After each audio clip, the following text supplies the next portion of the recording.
La Biblioteca Joaquim Folch i Torres del Museu Nacional d'Art de Catalunya és una biblioteca especialitzada. És una biblioteca de lliure accés. L'origen de la biblioteca és més que centenari. Ens hem de remuntar al 1891 amb la creació dels museus de reproduccions artístiques. En Salvador Sampere i Miquel, que va ser el fundador d'aquest museu, i amb un petit pressupost, que en aquell moment era força important, van prendre un viatge per Europa, a diferents llocs, per anar comprant els llibres que ell creia que eren més importants.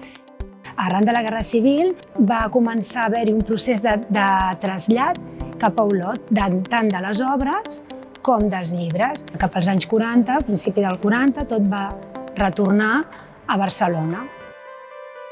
Una de les nostres funcions és gestionar la informació i afavorir, promoure i ajudar la creació de coneixement.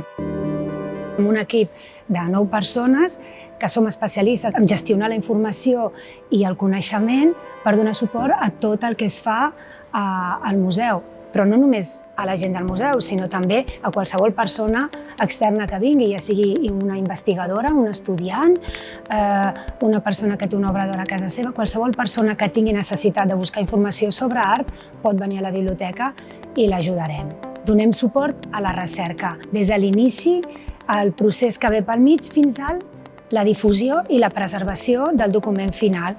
Tenim el repositori de recerca Recercat, que serveix per depositar tota aquella recerca que es fa al museu. El que fa és preservar-la i difondre-la, la posa a disposició de tothom, perquè els repositoris són d'accés obert i de lliure accés per tothom que ho necessiti.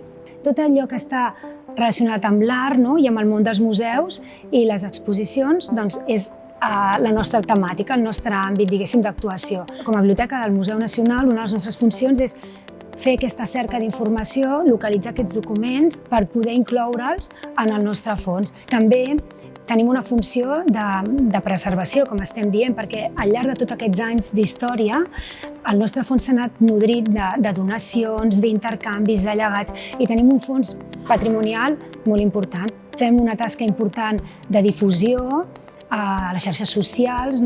La biblioteca ha de ser consultable i ha de ser visible de manera virtual. Per tant, hem de crear continguts que la gent pugui consultar remotament, és a dir, des de casa, a través d'internet.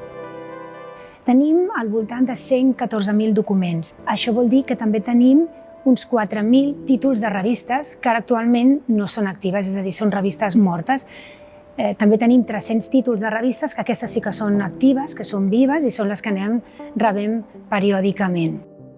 Dins d'aquest fons patrimonial que tenim una gran varietat de documents. Tota aquesta varietat tan especial és perquè hem tingut aquestes donacions d'artistes, de col·leccionistes d'art o de persones simplement que tenien un fons interessant i ens l'han volgut donar.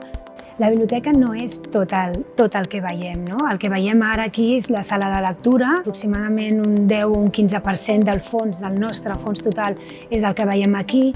Aquest fons és el que els usuaris poden venir, tocar, mirar, agafar i consultar, i la resta de fons, degut al gran volum que tenim i també al fet que són documents especials, fons patrimonials i antics, i no poden estar, diguéssim, amb la llum natural, amb aquesta temperatura, doncs els tenim al dipòsit.